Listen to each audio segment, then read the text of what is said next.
In June 2024, I took the A2 CIPLE Portuguese test, the official language exam that you need to pass to apply for Portuguese citizenship. I'd heard mixed things about it. A few people said it was easy, but others said it was a total nightmare. So I went into the exam hall feeling a little bit nervous, but also curious to see for myself. In this video, I'm going to walk you through exactly what exam day was like, from the check-in chaos to the one section that most people struggle with. And I'll also tell you what surprised me most about the process.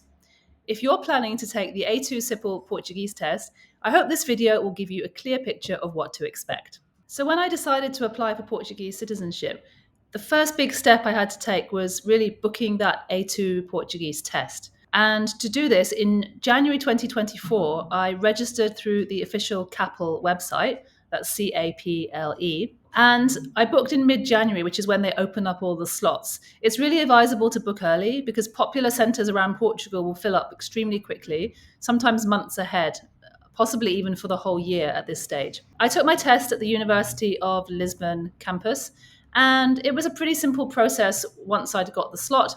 I just had to fill in my details, pay the fee, which was €75, and wait for the confirmation email. But like I said, the trickiest part was really finding a convenient test date. So keep that in mind when you prepare. I started prepping in earnest in January, just after I booked, giving me 6 months before the exam. And I focused mostly on listening practice, which was native speaking podcasts in Portuguese, YouTube videos, radio, TV news, and things like that. I found that the official CAPLE practice papers actually felt too easy compared to real life. So I would recommend looking at prepping with B1 materials as well to help you. Of course, real Portuguese is faster and more natural, and you're probably going to encounter background noise. Living in Portugal, that kind of real-world exposure did help me a lot in my preparations. On exam day in June, I arrived early at the University of Lisbon Test Centre, which was definitely the right decision. The exam started at 9 a.m. It was quite chaotic. There were a lot of people there, probably over 100, but it was clearly signposted, so I was able to find my way to the right room without too much hassle. The check-in process was quite strict. You had to show your ID and your registration number before they let you in. Keep in mind that phones are strictly banned. You can bring them inside the exam room, but you have to keep them switched off and kept in your bag, like typical exam conditions, basically. I found the staff were friendly and efficient, but they were quite firm and a little bit intimidating. Nobody was allowed in late, so make sure you arrive early just in case you have a very crowded and slightly chaotic environment like I did. There were lots of different candidates from all nationalities, all different walks of life, and some of them looked stressed and confused. Not everyone seemed ready and fully prepared. I would recommend bringing water and a snack with you. There is a small snack bar there, and you can bring water onto the table in the exam with you, and you do get breaks. So once we were all checked in, the invigilator called us by group and they led us to the exam room that we would be in for most of the day. It felt very much like school or university again. The atmosphere was quite tense. People were whispering, flipping papers, checking their pencils, etc. And kind of it hit me at that point that this is not just a formality, it's a real exam under exam conditions. So definitely make sure you're psychologically ready for that. Okay, so the first and longest part of the exam was the reading and writing combined section. So you start off with the reading part, which is a bunch of short texts and multiple choice questions. Some parts are longer than others, but all in all, it's fairly straightforward, and I didn't find that many surprises here. After that, there's writing, and here you have 2 small tasks, short emails or notes. I think we had responding to a friend who left a message on the voicemail. And the important thing is really to keep it simple and clear. You don't need to try to sound too advanced. Basically, the examiners just want to know that you can communicate at A2 level. So I focused mostly on getting my verbs correct, especially the past tense, making sure that everything was spelt right, rather than trying to put in lots of fancy vocabulary that I might make mistakes with. Another thing to be careful of is word count. If they say that it has to be 100 words long, then you should count the words and try to stay very, very close to this, like within 10 words or so, because I believe they can penalize you if you go way over or way under the word count. But all in all, the reading and writing section was doable. I felt quite confident, and it wasn't too nerve-wracking overall. But then the next part of the exam, everything shifted. Okay, so there I was feeling quite good about myself after the reading and writing sections were completed. But the next one was the hardest part for me and most people who take this exam. It was the listening section. The audio was fast, natural Portuguese, definitely not the slow and clear kind from practice tests. Plus, the recordings have background noise, which makes the whole thing even trickier. You only get to listen to it twice per clip, so if you miss both of these, then that's the end for you. And also, the questions can be quite tricky and misleading, with answers that sound similar and can really tie your brain in knots. And I noticed that many people looked visibly frustrated during this section, and I'm sure I was one of them. So my advice for the listening is try to get as much exposure to real life audio as possible. I tried this. I listened to so much native speaker material, from TV to podcasts to people in the street in Portugal, where I was located. But at the end of the day, I found that this part of the exam is still extremely challenging. So just be ready for that. Try to roll with it and just do the best that you can and make up for that in the other sections.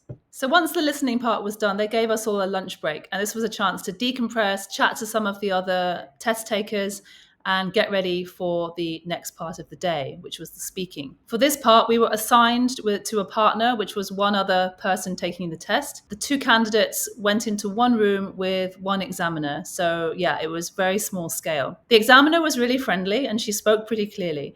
She started off in my case with easy introductions, daily routines, asking us about our hobbies, what we did in Portugal, simple things like that. So easing us in a good way. Then we had to describe some images in a picture. And I know I had a picture of a living room, no people in it, but I had to describe all the different locations of the items in the room, the different furniture, the different, trimmings of the room. And luckily, I had already prepped most of this vocabulary with my tutor, so I felt prepared. If I hadn't done that, I think I would have been caught off guard because a lot of this vocabulary for describing furniture and rooms is not really something I'm using every day in Portugal. So be aware of that. And if you get a private tutor for conversation before the exam, I recommend somebody who knows the CIPLE exam well and who can help you really drill on that specific vocabulary that you're going to use. After describing the picture, my partner and I had to look at another picture, which was 5 different job titles, like I think fireman, police officer, teacher, nurse. And we had to go through them one by one and tell the examiner what the job involved and whether or not we would like to do it and explain why. So it wasn't too terrible. I was fairly confident overall in that, but that was largely down to good preparation. And also having lived in Portugal and living in Portugal at the time really helped me a lot because I was able to use Portuguese every day. So once the speaking test was finished, that was the end. The CIPLE exam was complete. And we were told that we'd have to wait around 6 weeks for the results, which arrived by email from the CIPLE HQ. It's quite a long wait, and they don't give you any updates in the meantime, which doesn't really make a whole lot of difference. But when the results finally arrive, they show a percentage score for each section plus your overall grade. So you need to get at least 55% to pass overall. I actually did pretty poorly on the listening. I got, I think, 52%. But luckily, I was able to make up for that on the other sections. So overall, I passed with, I think it was 77 or 78%, which was classed as bomb. I'm very happy about that. It was definitely a big relief. And having that certificate in hand meant that I was now ready to move on with my citizenship application. But this experience did make me appreciate how serious the process is, Like this is genuinely proving that you've studied and that you've made an effort to acquire language skills. So it's not just a box ticking exercise. Looking back on this experience, the biggest lesson for me was how much listening practice really matters for this exam. Now, the official CIPLE materials are good for getting a sense of how the exams are structured. But in my opinion, they don't prepare you sufficiently for fast, messy, real-life Portuguese. What helped me the most was listening to podcasts, YouTube channels, and radios stroke TV, where people speak Portuguese naturally at native speaker levels.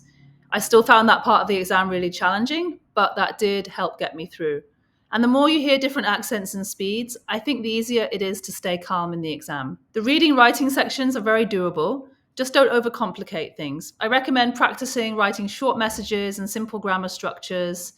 I used to keep a diary every day in the run up to the exam. In terms of speaking, if you already live in Portugal, then you have the perfect opportunity to use the language daily.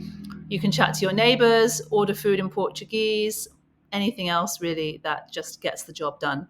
And that everyday confidence will really carry you through in the oral test. And finally, don't panic about perfection. The CIPLE A2 level is not about having flawless grammar. It's really about basic and clear communication. You can make mistakes and still pass comfortably if you understand and respond in an intelligent way. And really, my listening part was such a disaster, and I was still able to pass because of the other sections. Keep in mind, you don't need perfect Portuguese to pass this exam. Taking the CIPLE test was a really valuable experience for me. It reminded me that Portuguese citizenship is not just about having the right paperwork. It's also about genuinely connecting with the language and culture, even if you're still learning and you're not yet fluent. The test wasn't easy at all, but it was definitely fair. And the biggest surprise was really how much real-life listening practice mattered compared to what the official materials had prepared me for. So if you're well prepared and keep calm on the day, it's definitely manageable. And remember, you just need to communicate. You don't need to be perfect. And now that I've been through it myself, I feel much more confident with my citizenship process, and hopefully this gave you a clearer idea of what to expect. If you're planning to take the CIPLE soon, make sure to subscribe to the channel, because in my next video, I'm going to share exactly how I prepared, plus the tools that helped me out the most. Thanks so much for watching. And if you've already taken the A2 Portuguese test yourself, let me know in the comments how it went for you. I'd love to compare notes. See you in the next video.